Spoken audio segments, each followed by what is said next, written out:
in to the hottest station on the planet. Resistance is futile.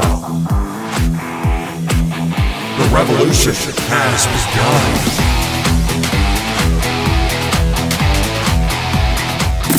You're listening to Rebelpreneur Radio, helping you break the rules and build the business you need for the life you want. And now, broadcasting his pirate signal from somewhere beyond the status quo, here's your host, best-selling author, marketing and media strategist, Ralph Brogden. Hello and welcome to Rebelpreneur Radio, the show that helps you build the business you need so you can live the life you want. I'm Ralph Brogden. Well, part of living the life you want is you've got to be healthy. I mean, if you don't have the energy, how can you really build the business that you need and live the life that you want? If you don't have the energy and you're not fit, you don't have the energy, the physical, the mental, emotional, and spiritual energy that you need to do what you've got to do every day as a rebelpreneur or as an entrepreneur. Today's guest is going to help us tap into that energy, specifically with the use of moving your body, which should be very interesting. I'm with Becky Hart. She is a certified life and yoga coach. She was personally trained by Martha Beck and studied with Yoga Church, the first accredited yoga coach teacher training.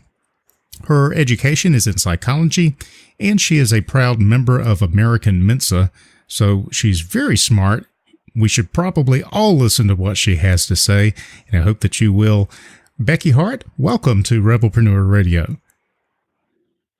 Thank you, Ralph. I'm grateful to be here. So delighted to have you, and let's talk about this movement of your body. You use yoga, moving your body, and therapeutic touch in your practice, and you're passionate about helping people ease their own suffering. Now, I'm sitting here suffering right now with a hurt knee and a sore shoulder, and so this is really something that I can immediately connect with and see the need for. But before we get into what you do, tell us how you got started. What drew you into this particular modality of helping people? Yeah, well, Ralph, I've always had an interest in easing other people's pain. I remember as a child, I was drawn to want to comfort people.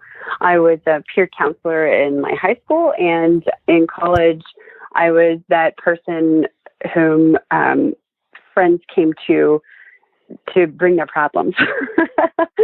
So I was studying psychology at the time. Yeah, I suppose they thought that I knew something about psychology because I was studying it. Mm-hmm. But it's always just been an interest of mine. And I thought early on I wanted to become an actual psychologist. And later on, I learned about life coaching. And it was really an answer to what I was looking for, because there were so many rules and things having to do with being a clinical psychologist that didn't feel right to me. And when I learned about life coaching, it just felt like it fit more of what I was looking for. So I, like you had mentioned before, I learned about Martha Beck through another life coach that I came to know, and studied her work and trained with her, and it was a fabulous experience.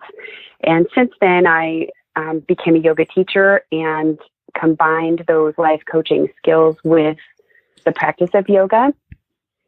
And I guess it all started, it started from there. I really like how you're combining the different areas of life holistically. And so yoga it's moving your body, but it's also helping to get you into a peaceful state with your mind. So that mind-body connection is so important. I also think it's really cool how your education is in psychology, just like mine is.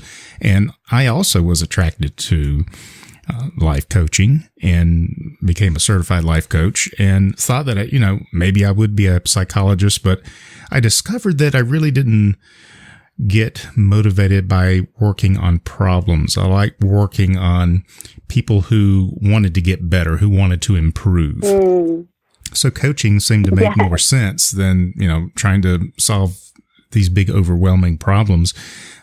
So it's really cool that we're on a similar wavelength here. So you're using yoga and helping people to experience freedom of movement, freedom from pain and suffering. But tell us in your own words more about what exactly you do for people and who would your ideal prospects be?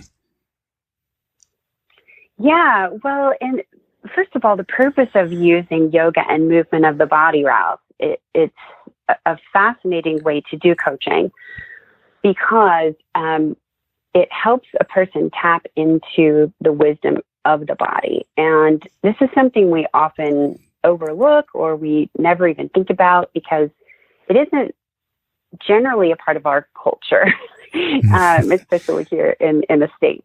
But there's a wisdom that is literally in the tissues of our bodies that hold memories, hold trauma, hold pain as you're experiencing. And typical talk therapy and coaching that just where you sit and just talk, and it really keeps the person up in their head a lot of the time. And so to help a person drop down into, let's say, their heart or their gut and really feel into what's happening in the body is really a gateway for them to seek and find their own solutions to problems or to why they're having pain or why they are suffering in the mind. Because when I say pain and suffering, it's not necessarily a physical pain and suffering. It's more commonly, right? Mm-hmm. We make ourselves suffer by the thought patterns we engage in, the belief systems we tend to over time that we don't question. We just follow them because they were taught to us or because society tells us they're so. And we never stop to question those things. And sometimes they're not right for us. And we're living a life believing and thinking things that feel really, truly yucky in our bodies, but we do it anyway because by golly, we're supposed to. And so it really helps a person by putting someone in a yoga pose, for instance, in a coaching session. Depending on what they bring to me, it can open up a part of the body and help them to access some real healing there. So I don't know if I answered your question. It does. It does. Yeah, it does trigger a question. I mentioned, I've got this sore shoulder. I've got this sore knee. Maybe it's because I'm getting too old, or is there some kind of a mind-body connection? If there's a problem in my body someplace, maybe it's revealing something wrong in my mind, some pain someplace else. Is that possible? Is that even a thing? Well, it is actually a thing, Ralph. And really, I can't be the one to tell you what the answer is, and that's the beauty of the coaching. Mm-hmm. It's really an organic process between client and coach, where we explore what's real and true for you. And by going into the body and using the body as a tool, I guide you toward asking those questions of yourself and finding out what feels true to you. Very cool. Now, does that make sense? Yeah, it does. It is kind of ethereal, but you've got a saying on here about the mind is a wonderful tool, but a terrible master. Yeah. And that is that's so true. So, explain to us the type of person that you work with and how, and I also want to see how this connects into business. I kind of connected it to business, in the sense that if you don't feel good, you're not going to perform at your peak. And you've got to bring a lot of energy into a business to make it happen. And if you're in pain or if you're weak or you've got low energy, it's going to be very difficult. So tell us, who do you work with and what is it that you do with them to get them where they need to be? Yeah, well, up until now, I've done more general life coaching around subjects like parenting, relationship goals, students finding direction, and also therapeutic touch work with mostly men. And that's a whole other conversation we could have more of later, if you'd like. But what I'm being called to now is being of service to women who have experienced domestic violence or abuse of any kind. I've this past year found myself in a relationship that was very toxic to me. And since leaving that, which was very hard to do, I have learned so much about how common it is for women to be in situations where they are suffering some type of abuse. And I didn't even know words for some of these things, but to tie that into business, which is kind of an interesting segue.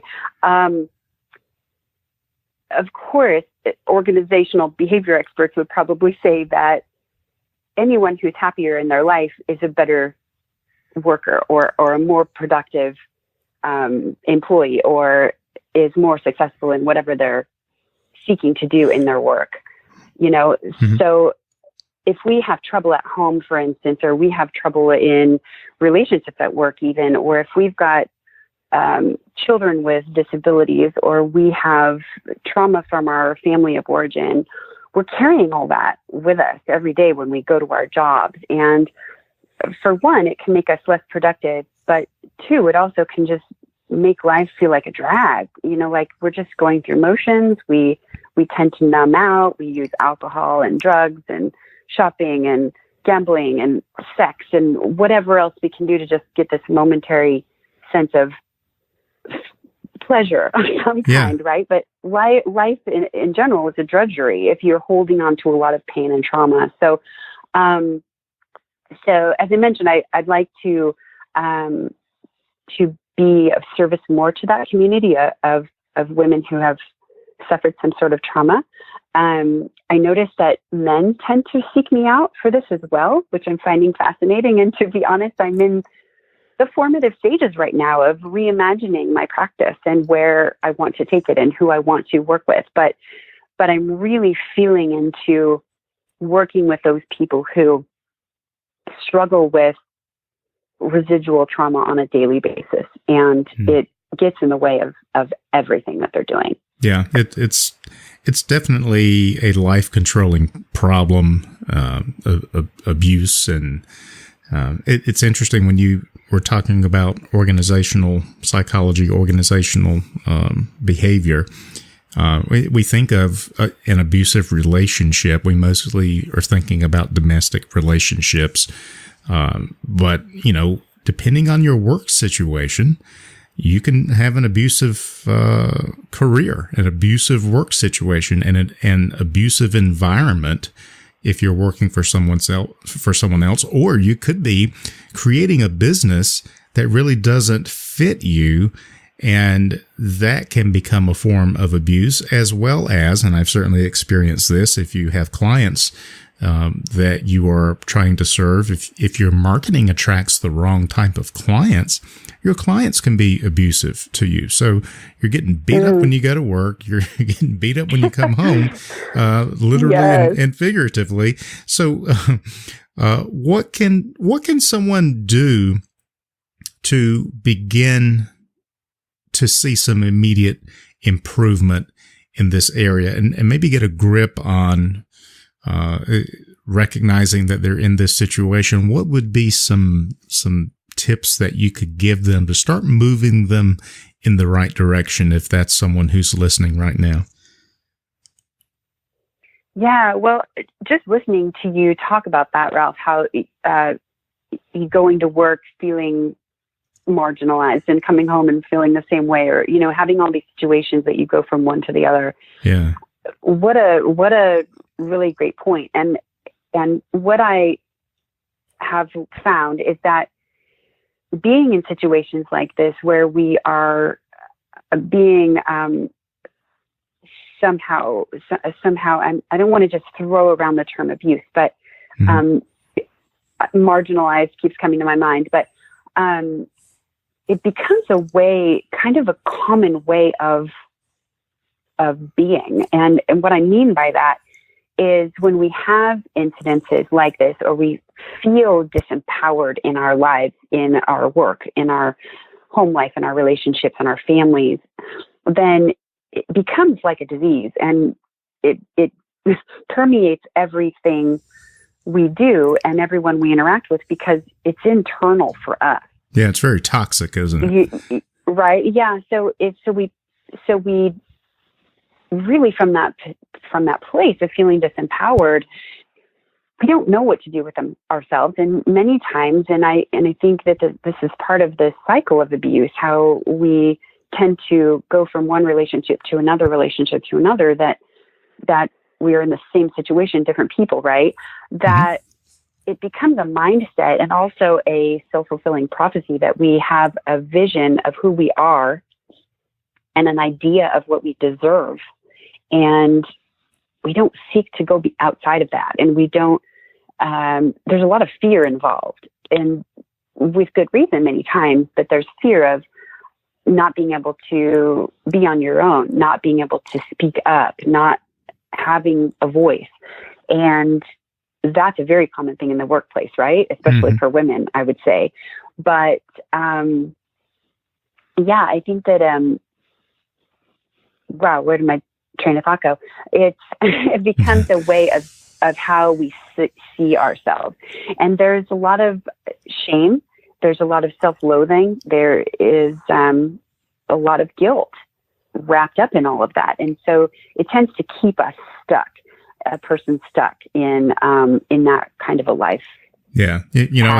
I hear that so often is that people feel like that they are stuck. How do we get unstuck? What do we need to do? What's some baby steps someone can take to kind of get unstuck and begin to shake off this toxic environment and maybe a great deal of it is something that we are unconsciously contributing to, but how do we get unstuck? How do we get past this and begin to move towards health and wellness? Yeah, gosh, that's a great question. And I would say, first of all, it requires a certain level of awareness. So first, a person needs to be aware that they are in a situation that's not good for them, right? But when you're seeking, if you're in a place of fear and you're seeking something different and you recognize that, very, very basic building blocks, what I always tell people is, first of all, you just stop and breathe. You just find the breath in your body and feel what that is. We rush through life. We don't pay attention to our breath at all. And it brings us back to ourselves. So it's really powerful. It sounds very simple, but it can be really profound. That is so true. That is so true that when the first thing I know when I get stressed is my breathing becomes shallow. And after a while, it becomes hard to breathe. And so it sounds very simple, but it's really important. If you're not getting air to your brain, then you're not going to be very intelligent in your life and in your interactions. So I love that first step. And when someone's in panic mode, that's like the first thing I see people say: concentrate on your breathing, take a deep breath. And so that is simple, but you can't survive very long if you don't have oxygen. So we got to get oxygen going to our brains, right? For sure. And it's interesting when you start to track your own breathing patterns. Like you said, when you are stressed or in panic, your breath becomes shallow. And what a great observation that is, Ralph, because a lot of people, we just don't notice that. Yeah. And I'll tell you what, I've been in actual yoga classes where I'm going through something really difficult, and it's a struggle. Like it's not a simple thing. I mean, it sounds so simple, just find your breath, but there are times that we are going through things, or we are in a state of suffering and or panic or crisis, right? And to take a deep breath is an effort. I mean, it really is, right? And so we have to pattern ourselves there and sort of teach ourselves how to track back into how we're breathing, and not with judgment, because that just adds to the problem, but to notice how we're breathing and maybe have some grace and some patience with ourselves while we observe that. Right. And if that sounds too hard for someone, it's like, well, I don't know how to think about my breathing. Well, then that shows you the importance of it. If it seems hard, then that's something to pay attention to. Yeah, absolutely. And then secondly, I would ask a person to get into the body and tap into the body. A very, very simple way of doing this is I ask people to close their eyes and take some breaths. And then I ask them, where are your hands now? And where are your feet right now? And feel into your hands and feet. And it's such a simple exercise, but it brings you back into your body and in the space and the moment that you're in right now, which is so vital. And if you do it, like even if you do it right now, if you just put your attention on your hands, it's fascinating how much life you can feel just in your hands if you really put your attention on it for any length of time. But we go about our day, we use our hands all the time, right? But we don't really connect into what do they feel like and what is that tingling that we feel and what's that buzzing sensation that runs through my fingers. And I mean, like I mentioned before, the body is a fascinating tool for us to use and tap into. So I would guide someone to get into their body in whatever way they can do that. Breathing, of course, is one way to get into the body, but then also pulling yourself in more by checking in with the different parts and really focusing on that. Love it. Yeah. And then number 3 is in that place where you're focusing on your breath and you're in the moment in your body, to find one thing. Sometimes this is a challenge, but to find one thing about the situation you're in or the person that you're dealing with for which to feel gratitude. And this can be such a powerful shifter. And like I said, not always easy, but when we take the time and breathe into it and really look for, and it could be something as simple as, wow, it's causing me to notice my breath right now because I'm panicking. It could be as simple as that, or it's causing me to look for alternative ways to move through life. So finding one thing about the situation you're in that's causing you grief or stress or fear, and find a place where you can see some good in that. Yeah. I love that. Gratitude is so important. And I heard someone talking the other day about an aspect of gratitude that I had not considered until they said it. And it has to do with the fact that we are mostly focused on problems that we have, things that we want that we don't have, and not really cognizant of what we've already got. When we're thinking about what we don't have or what we want to have, we're future pacing ourselves. We're looking off into the future. We're not present in the moment. But when we are thinking about what do I have to be thankful for, what can I have gratitude over, those things are present. And by thinking about what we're thankful for, it brings us into the present and makes us more centered. So this is really good stuff that you're sharing here, Becky. It's bringing us back into the center of what's important and getting us out of the worries about tomorrow, but getting us to focus on my breathing right now. I can't say what my breathing is going to be 10 minutes from now, or even 10 seconds. I can only say how I'm breathing right now, what I'm thankful for right now, how I'm moving, where my hands are right now. So that's very powerful stuff.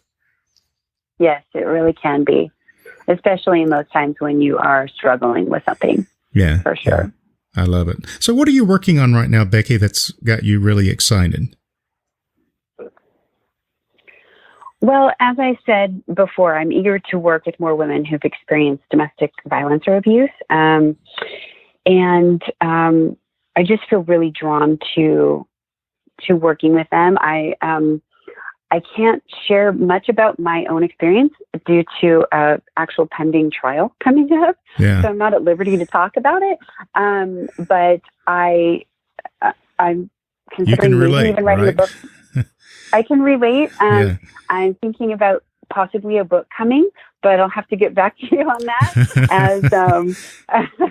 As I mentioned, like the vision is really still being formulated at this point. But my heart is wanting to be with these women and help them find their voices, find their power, and their love for themselves again. I've been listening to this book that I'm really fascinated by and stoked about telling people about. It's called Dying to Be Me by Anita Moorjani. Maybe you've read it, but she talks about a near-death experience and comes back with the things that she learned while she was in what she calls the other realm. And the most profound part of what she is teaching in her book is that we are all love manifested. And we are all connected as one.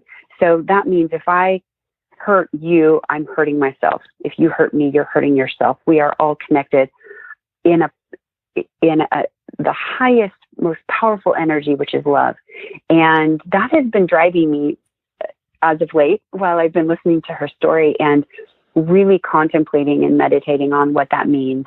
And it's helping me personally find forgiveness for not only for this other person that was in my life, but for myself, because I've carried a lot of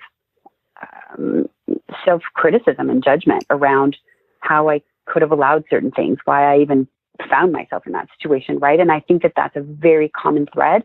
I've talked to many, many women since I have come out of this experience who have been through similar things, and I've heard many, many stories, and there's always a residual sense of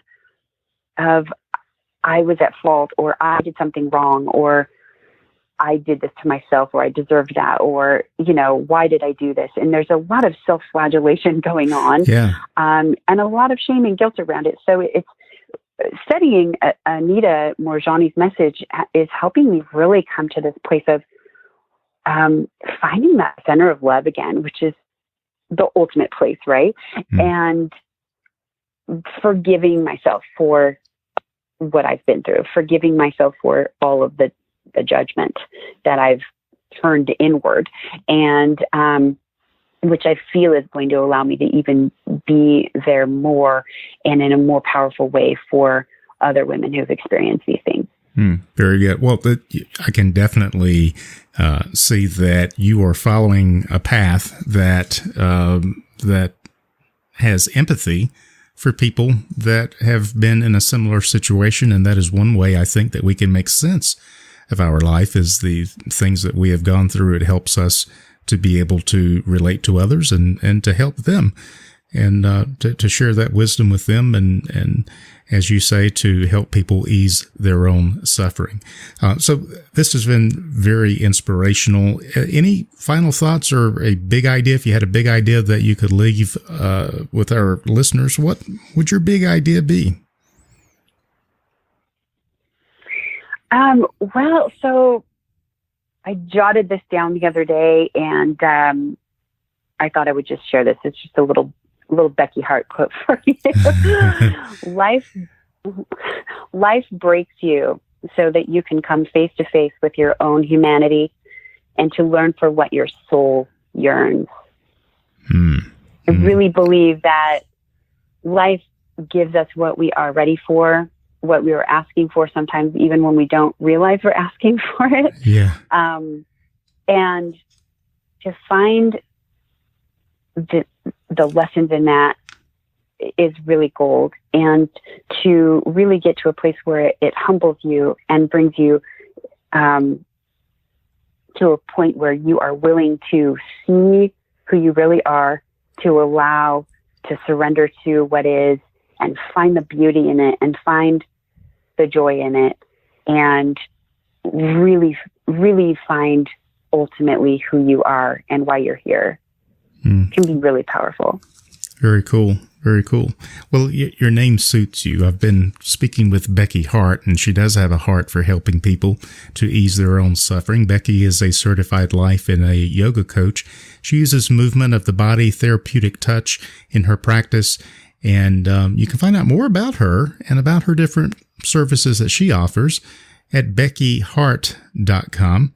We're going to keep an eye on you, Becky, because I think you've got some great things in store, and I can't wait to see how your business continues to evolve and develop as you stretch yourself and reach out and make the world a better place. Thanks so much for being on Rebelpreneur Radio today. I really appreciate it. Thank you, Ralph. Have a great day. You've been listening to Rebelpreneur Radio with Ralph Brogden. Download the show notes and much more at rebelpreneur.com.